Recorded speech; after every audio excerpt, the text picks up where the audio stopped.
요한복음 20장 30절, 31절입니다. 찾았으면 다 같이 읽겠습니다. 예수께서 제자들 앞에서 이 책에 기록되지 아니한 다른 표적도 많이 행하셨으나 오직 이것을 기록함은 너희로 예수께서 하나님의 아들 그리스도이심을 믿게 하려 함이요 또 너희로 믿고 그 이름을 힘입어 생명을 얻게 하려 함이니라. 아멘. 모든 성경은 하나님의 감동으로 된 하나님의 말씀입니다. 각 책마다 하나님의 마음이 계시되어 있고 낱말 하나하나에는 목적이 있습니다. 사람을 살리는 목적입니다. 모든 시대 모든 사람에게 꼭 필요한 책 성경입니다. 늙은이는 늙은이대로, 젊은이는 젊은이대로, 불황자와 성현을 가리지 않고 제각각마다의 심령에 전하는 메시지가 있습니다. 한 장 한 장 읽어가다 보면 죄로부터 하늘나라에 이르는 길을 발견하게 됩니다. 상처난 심령엔 향유를, 슬픈 가운데 있는 사람에겐 위로를 주지요. 그리고 방황 중에 있는 사람들에겐 안내를 제공합니다. 말씀을 통해 답을 얻은 사람들은 시편 기자와 같이 주의 말씀은 내 발의 등이요 내 길의 빛이라 한결같이 고백하게 될 겁니다. 그 중에 오늘은 요한복음을 읽었습니다. 기록자는 사도 요한인데 본인이 예수 만나서 삶이 뒤바뀐 사람입니다. 고향은 갈릴리고 직업은 어부고 그의 아버지 이름은 세베대입니다. 재산은 어느 정도 있었던 집안이고요. 예루살렘 랍비 학교에서 특별하게 고급 공부를 할 수 있는 기회를 얻었던 장본인입니다. 그때 쌓아놓은 지적 능력이 후에 요한복음을 기록하는데 많은 도움이 된 듯 보입니다. 그래서 성경의 다른 복음서와는 달리 사도 요한이 기록한 요한복음은 상당히 신학적입니다.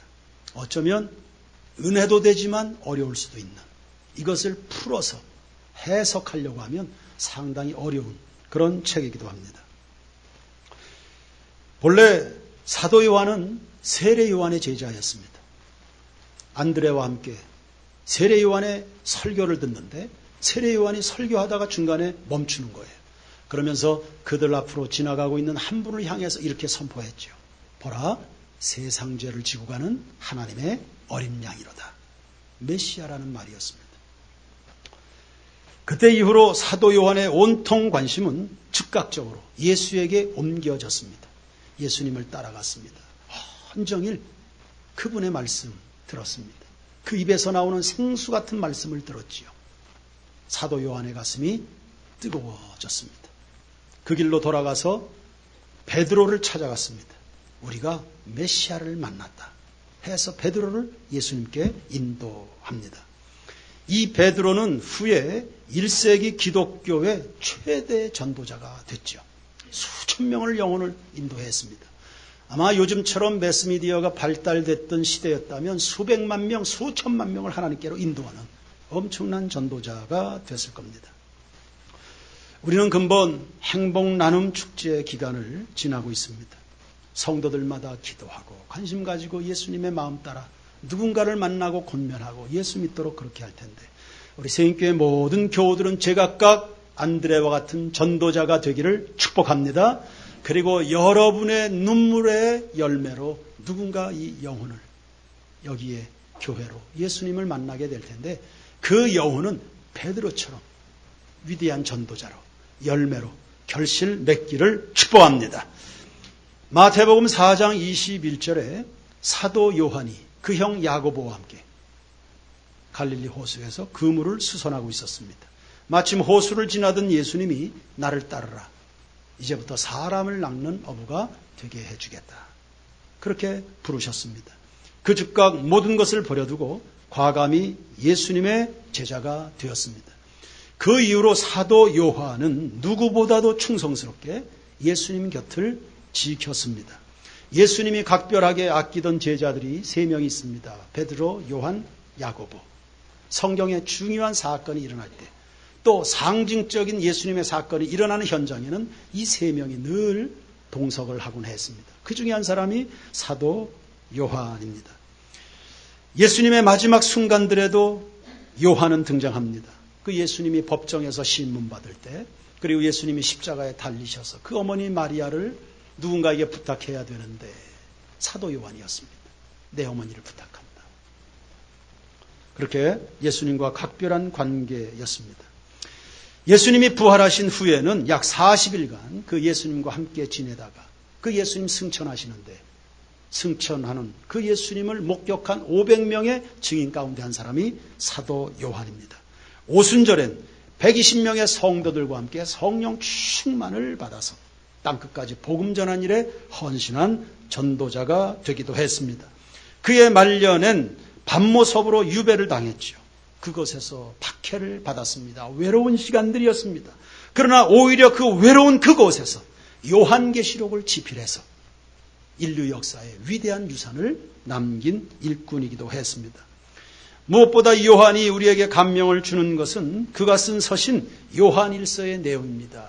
이 말씀을 읽어보면 사람이 이렇게까지도 변할 수 있구나. 사람이 변할 수 있구나. 이렇게까지 변할 수 있구나. 모든 사람들에 대해서 우리가 가능성을 가질 수 있습니다. 요한일서를 보통 사랑의 서신이라 그렇게 부릅니다. 따뜻하고 온화한 사랑하자, 사랑하자, 예수 믿노라 하면서 이웃을 하나 용납하지 못하면 그거 다 새빨간 거짓말이다. 우리가 누군가를 사랑해야 된다는 것은 하나님이 우리를 먼저 사랑하셨기 때문이다. 사랑은 여기 있으니 갈보리 언덕에 세워진 십자가를 보라. 하나님께서 당신의 아들을 우리를 구원하기 위해서 화목제물로 내어주셨다. 이런 사랑받은 우리가 어찌 형제를 미워할 수 있겠는가. 이런 서신들입니다. 본래 요한은 그런 사람 아니었습니다. 아주 과격하고 아주 성격이 거칠고 심지어는 자기 조금 반대한다고 해서 하늘에서 벼락 때려서 죽이자고 이렇게 말할 만큼 아주 터프한 그런 사람인데, 어느 순간에 예수님과 많은 시간을 보내고 예수님의 죽으심도 경험하고 부활도 경험하고 성령의 충만도 받고 이렇게 하다 보니까 아주 자유로운 성품으로 바뀌게 된, 그러니까 예수 만나 바뀐 사람의 전형, 그가 바로 사도 요한입니다. 본인이 예수로 만나서 변화된 경험을 가지고 있으니 그가 기록한 이 성경 책들에는 또 누군가가 예수 만나서 변화를 경험했으면 하는 그 영혼 구원에 대한 갈망이 여기 구절구절에 다 나타나 있는 겁니다. 그런 마음, 그런 가슴으로 성령의 감동을 받아서 하나님의 말씀을 옮겨 적은 것이 이 책입니다. 오늘 30절과 31절을 읽었죠. 다시 한번 다 같이 읽어보겠습니다. 시작. 예수께서 제자들 앞에서 이 책에 기록되지 아니한 다른 표적도 많이 행하셨으나 오직 이것을 기록함은 그리스도이심을 믿게 하려 하며 또 너희로 믿고 그 이름을 힘입어 생명을 얻게 하려 하심이라. 아멘. 30절과 31절 요한복음의 기록 목적입니다. 성령 하나님이 사도 요한의 인격과 온갖 지적 능력과 그가 가지고 있는 하나님을 향해 헌신된 모든 것들을 다 감동하셔서 요한복음의 기록 목적을 남겼습니다. 요한복음의 기록 목적이자 성경의 기록 목적입니다. 그리고 오늘날 이 땅을 살아가는 모든 인류, 사람 하나하나를 향한 하나님 아버지의 갈망이십니다. 예수가 하나님의 아들 그리스도이심을 믿어 생명을 얻게 하려 하심이라. 예수는 하나님의 아들 그리스도라, 사람 이상의 그분인 것을 강조하고 싶은 겁니다. 성경엔 4개 복음서가 있습니다. 다 같이 똑같이 예수님의 생애를 다루지만 그러나 제각각 주목하고 싶은 부분은 차이가 있습니다. 예컨대 마태복음은 유대인들을 타겟으로 기록이 되었습니다. 다윗의 혈통으로 오신 만왕의 왕 예수. 유대인들은 오래도록 다윗의 후손 가운데 메시아가 나리라고 하는 메시아 대망 사상이 있었습니다. 그러니까 유대인들을 가장 효율적으로 복음할 수 있는 접근, 그건 다윗의 후손 예수입니다. 그 다윗의 후손이라 그러면 유대인들은 뭐 껍벅 죽거든요. 그 다음에 마가복음입니다. 행동파 예수를 말씀합니다. 곳곳에 다니면서 선을 행하시고 병들고 약한 자들을 고치신 예수 그리스도이십니다. 성경 전체가 전능하신 하나님, 은혜의 하나님, 우리를 치료하시는 하나님, 구원의 하나님을 말씀하지만 몸과 마음 병든 자들, 마가복음을 깊이 묵상해 보십시오. 그 말씀을 묵상하는 가운데 그리스도의 보혈과 능력이 임해서 여러분의 영육의 질병이 자유케 될 줄로 믿습니다. 누가복음입니다. 인간 예수를 집중 부각하고 있습니다. 인간은 인간이지만 죄인된 우리와는 구별된 완전한 사람으로서의 예수. 가장 인간적이고 싶은 사람들은, 하나님의 형상 갈망하는 성도들은 누가복음을 묵상하십시오. 요한복음은 하나님의 아들 예수입니다. 그분의 신성을 강조합니다. 육체를 입고 이 땅에 오시긴 했지만 그의 본체는 지극히 높으신 하늘 아버지의 독생자이심을 전달하고 싶어 합니다. 그리고 예수의 그 하나님 아들 되심, 그것을 가르치기 위해서 요한이 채용한 방식이 표적입니다. 표적은 기적의 다른 말로 설명할 수도 있는데 일반적인 희한한 일이 벌어지는 기적이기보다는, 즉 기적 자체의 의미를 두기보다는 목적을 가지고 발생시키는 기적입니다. 첫 번째 표적이 갈릴리 가나에서 물이 포도주로 변하는 표적이었습니다. 마지막 표적은 나사로가 부활하는 사건입니다. 물론 표적 중에 표적이야 예수님 자신의 부활이죠. 그래서 오늘 본문에 하고 싶은 이야기, 행하신 많은 일들이 있지만 내가 예수의 부활을 집중하는 것은 너희로 믿어 영생을 얻게 하려 하심이라, 이렇게 말씀하는 겁니다. 표적과 표적 사이에, 그러니까 요한복음의 구성은 그리 됐습니다. 표적, 긴 설교, 표적, 긴 설교, 표적, 긴 설교. 요한복음은 7개의 표적을 중심으로 웅장하고도 아주 아름다운 감동적인 메시지들이 중간중간에 깃들여져 있습니다. 그래서 하나의 사건이 끝날 때마다 뒤이어 성경은 이렇게 기록합니다. 이에 제자들이 믿으니라. 이에 많은 유대인들이 예수를 믿으니라. 이로 인하여 사람들이 예수를 믿으니라. 이것이 표적입니다. 오래전 이사야 선지자는 외쳤습니다. 여호와 하나님을 보라. 신약에 와서는 사도들이 일관되게 강조하는 메시지가 있는데 예수를 보라 하는 것입니다. 예수를 보라. 예수를 보라. 눈을 들어 주를 보라. 내 모든 염려 주께 맡겨라. 슬플 때에 주 예수 얼굴 보라. 사랑의 주님 안식 주리라. 괴로울 때 주님의 얼굴 보라. 예수를 보라. 예수를 보라. 마음속에 근심 있는 사람 주 예수 앞에 다 아뢰어라. 죽음 앞에 겁을 내는 자요 다 주 예수 앞에 아뢰어라. 슬픈 마음 있는 자, 몸과 영혼 병든 자, 예수 이름 부르시오. 예수 이름 부르시오. 사도 요한으로부터 시작해서 오고 오는 모든 성령으로 감동된 전도자들이 한결같이 선포하고 있는 것은 예수를 보라. 예수를 보라. 예수를 보라. 오늘날의 모든 교회와 성도들이 낙심 가운데, 병든 가운데, 고통 가운데, 고민 가운데 여러분의 심령 자신을 향해서 선포해야 될 메시지, 예수를 보라 하는 것입니다. 여러분의 직장 동료를 향해서, 원주의 34만 영혼들을 향해서 세인교회가 선포해야 될 메시지, 예수 그리스도를 보라 하는 것입니다. 예수님은 영원 전부터 성부 하나님과 함께 계셨던 분이시지요. 동정녀 마리아의 몸을 빌어서 이 땅에 나셨고 죄 없으신 생애를 사시다가 십자가에서 나 같은 죄인을 위하여 대속의 죽음을 당하셨습니다. 그러나 무덤에서 3일 만에 부활하셨고 하늘에 올라 오늘도 우리를 위하여 중보 기도하시다가 역사의 어느 시점에 다시 오실 줄로 믿습니다. 교회는 이 예수를 모든 민족이 믿어 영생을 얻기까지 쉬지 않고 복음을 전해야 될 책무가 있으니 사랑하는 세인교회 성도 여러분, 이 예수가 여러분의 구주가 되실 뿐만 아니라 모든 나라 모든 민족이 원주의 이 도시가 예수를 구주로 믿어 영접해서 주님 주시는 이 생명의 복을 누리도록 그렇게 전도자 인생을 살아가는 우리 모두가 되길 주의 이름으로 축원합니다.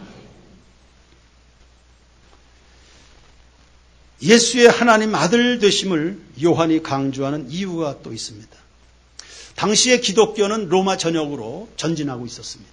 비록 예루살렘이 함락돼서 슬픔 가운데 있긴 했지만 사도들의 순교의 핏값으로 기독교는 계속 환난과 핍박을 넘어서 위대한 승리를 쟁취하고 있었습니다.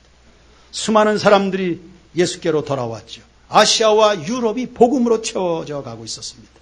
그러나 호사다마라고 할까요? 교회가 번창하니 마귀가 좋아할 리가 없습니다. 해서 기독교의 진리를 그르치기 위해서 많이 회방을 했습니다. 마귀가 주로 하는 일은 뭐겠습니까? 마귀가 하는 일이 뭡니까? 예수 못 믿게 하는 겁니다. 믿어도 잘못 믿게 만드는 겁니다. 이단들이 하는 짓입니다.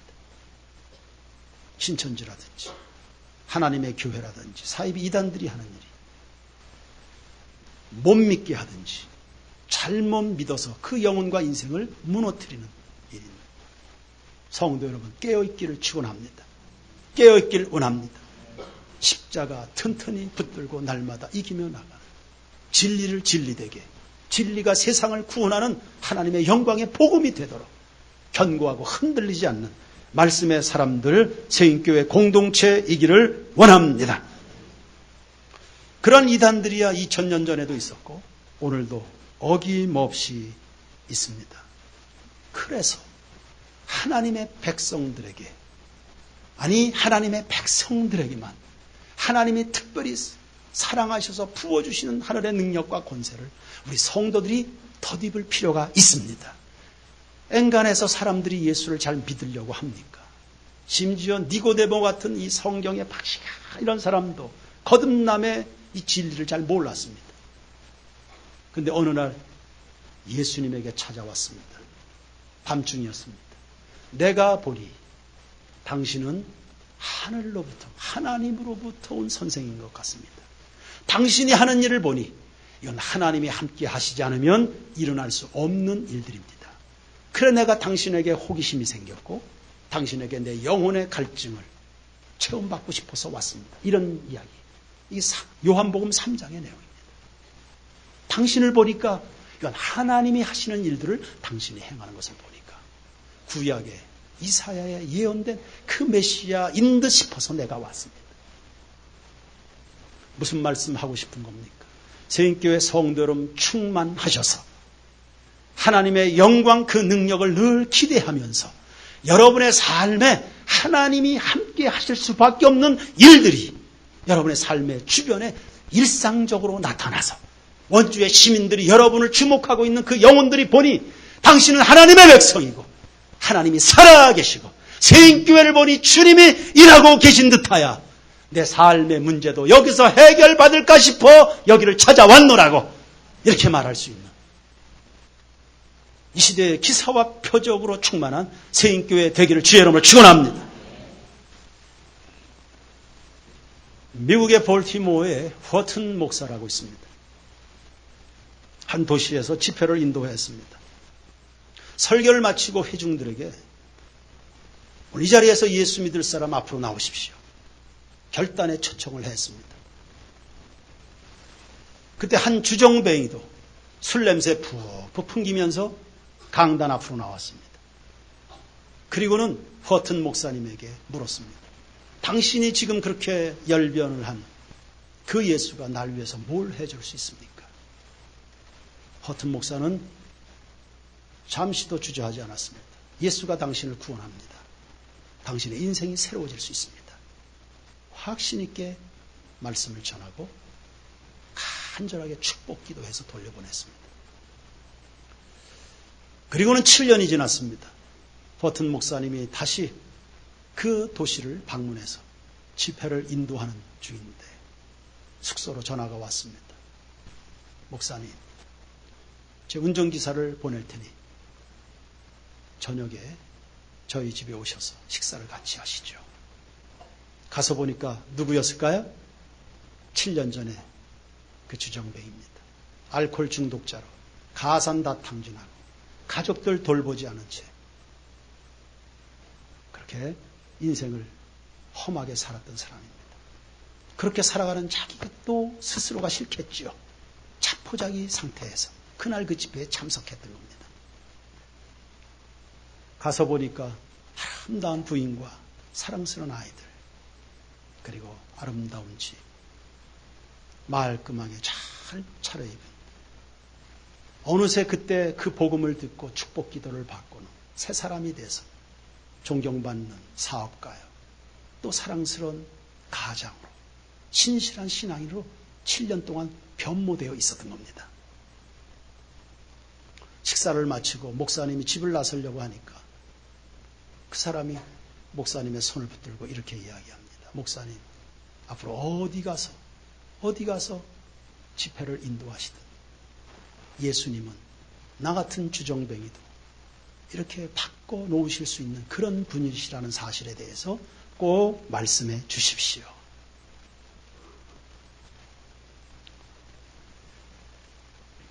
여러분, 이와 같은 한 인생의 구원과 변화는 단지 주정꾼만을 위한 것은 아닙니다. 오늘 이 시간에 누구든지 예수가 하나님의 아들이심을 믿어 그분을 영접하는 모든 사람에게 나타나는 변화일 줄로 믿습니다. 사도 요한이 그 가능성에, 그 소망에 이 편지를, 허튼 목사에서 한 주정뱅이가 새로운 삶을, 오늘 이 말씀을 들으면서 여러분은 누가 생각이 납니까? 여러분 자신일 수도 있겠죠. 2부 예배 때 한 집사님이 교회 등록한 이후에 한 번도 예배당에서 소리 부르짖은 적이 없습니다. 몇 년이 됐을까요? 교회 등록한 지. 정명근 집사님 몇 년 됐나요? 교회 등록한 지. 한 번도 교회에서 소리를 내본 적이 없습니다. 아버지를 절규하듯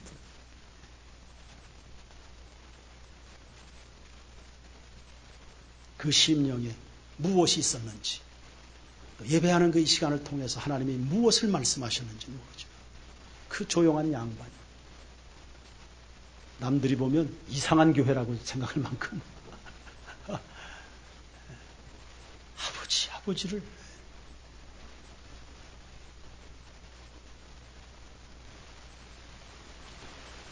예수 믿으면 생명을 얻는다고 약속하셨습니다.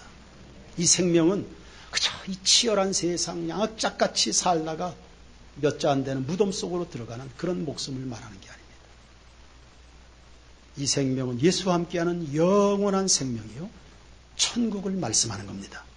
요한계시록 21장 4절에 하나님은 친히 저희와 함께 하셔서 모든 눈물을 그 눈에서 씻기시며 다시 사망이 없고 애통하는 것이나 곡하는 것이나 아픈 것이 다시 있지 아니하리니 처음 것들이 다 지나갔음이라.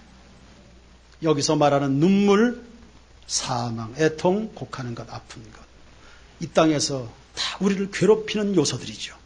그러나 내가 예수와 함께 살기 시작하면서부터는 이런 것들을 찾아볼 수 없는, 오직 예수를 구주로 영접한 사람들에게만 맛볼 수 있는 그 위대한 생명을 하나님은 약속하고 있습니다. 이 세상 많은 사람들 권세 있게 살고 유력하게 살아가고 있는, 겉으로 드러나 볼 때 부러울 만한 많은 것들을 가지고 살아가는 사람들 있어 보입니다. 그러나 그런 것들 잠시 잠깐 후면 찾아볼 수 없는 찰나적인 것들에 불과합니다. 진정한 삶은 아닙니다. 오직 진정한 삶은 예수 안에 있는 줄로 믿습니다. 빼앗길 수 없는 하늘의 평강, 예수만이 주시는 선물인 줄로 믿습니다. 헨리 4세가 프랑스의 왕으로 있을 때였습니다. 한 사람이 그때 찾아와서 은근히 시기심을 격발하는 거예요. 스페인 왕을 빗대어서. 당대 세계제국을 건설해가는 사람은 스페인 왕이었거든요. 무적 함대를 앞세워서 대서양을 건너고 인도양을 건너서 수많은 나라들을 다 식민 지배 통치하는 그런 시대였습니다. 그때 프랑스 왕에게 와서 이야기하는 마음을 자극하는 거죠. 그때 프랑스 왕은 이렇게 대답했습니다. 그가 스페인의 왕이냐? 나는 프랑스의 왕이다. 그가 나폴리의 왕이냐? 나는 프랑스의 왕이다. 그가 서인도 제도의 왕이냐? 나는 프랑스의 왕이다. 무슨 말입니까? 성도 여러분, 어느 누가 와서 무슨 말을 하든 나는 그리스도인이라고 말할 수 있는, 나는 하나님의 사람이라고 하는, 난 예수 안에 약속받은 사람이라고 하는 자부심과 긍지가 여러분에게 분명히 있기를 축복합니다. 그리스도인의 의식이죠. 아무개가 많은 재산을 가지고 있느냐? 나는 그리스도를 소유한 사람이다. 아무개가 상당한 고급 지식을 가지고 있는가? 학벌을 이야기하는가? 나는 예수를 아는 지식을 가지고 있는 사람이다. 누가 유력한 권세를 가지고 있는가? 나는 살아계신 하나님 아버지를 매일 만나는 사람이다. 누군가 고급진 주택에 살고 있는가? 난 그리스도 예수께서 오래전부터 예비해 놓으신 하늘의 왕국을, 맨션을 가지고 있는 사람이다.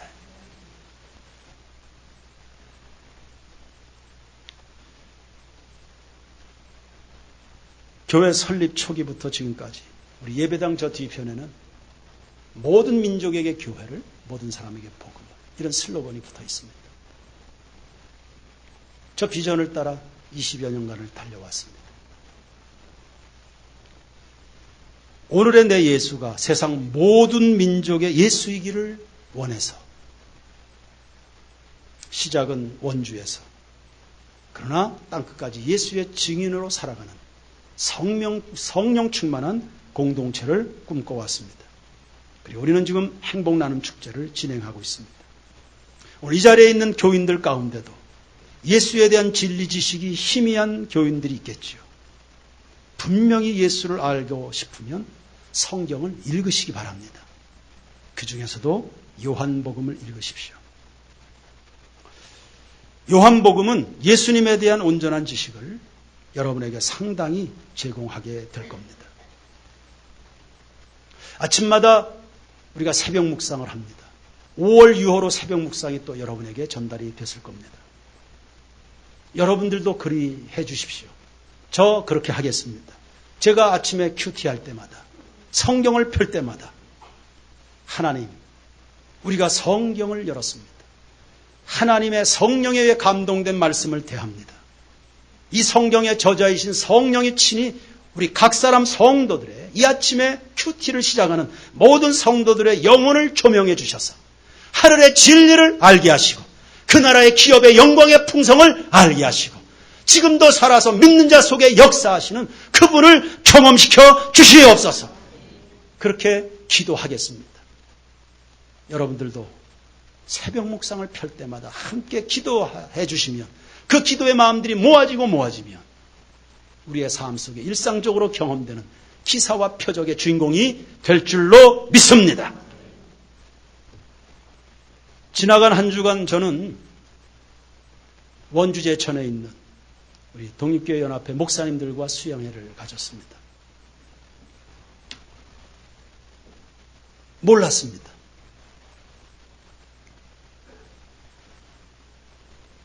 하나님께서 감동을 주셔서 그 목사님들과 함께 수양회, 우리 장로님들이 또 다 동의해 주셔서 적지 않은 재정을 헌신해서 그 목사님들 수양회를 진행을 했습니다. 첫날이었습니다.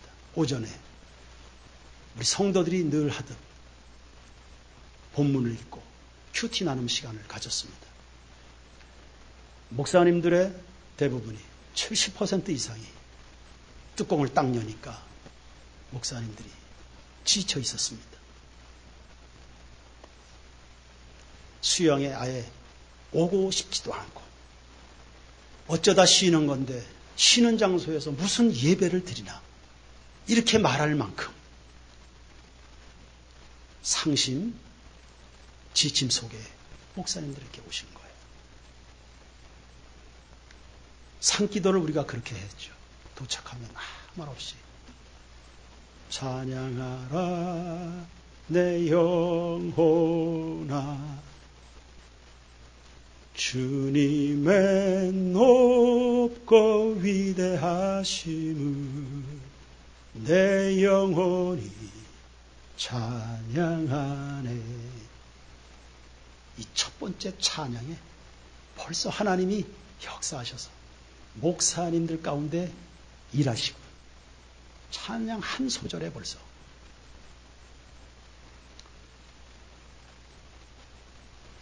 방향성을 잃었다. 목회하면서 방향성을 잃었다. 내가 이 신학 공부를 계속해야 되냐. 변화없는 목회 현장에 낙심해서 목회를 이걸 계속해야 되나. 이런 이야기들을, 이런 고백들이 쏟아져 나옵니다. 사도행전 1장을 우리가 읽었습니다. 같이 읽고 2, 3분 묵상한 다음에 각자 받은 말씀을 나눠라. 첫 번째,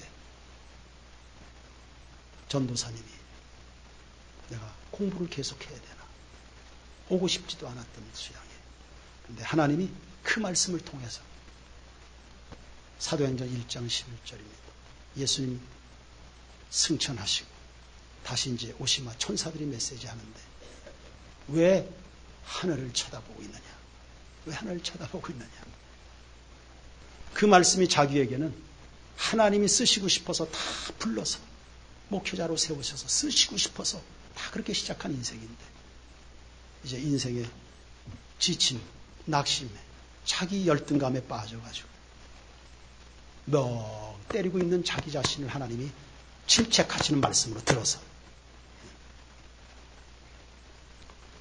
벌써 이틀째 되니까 방전됐던 자기의 영적인 배터리가 100% 채움을 받았다고.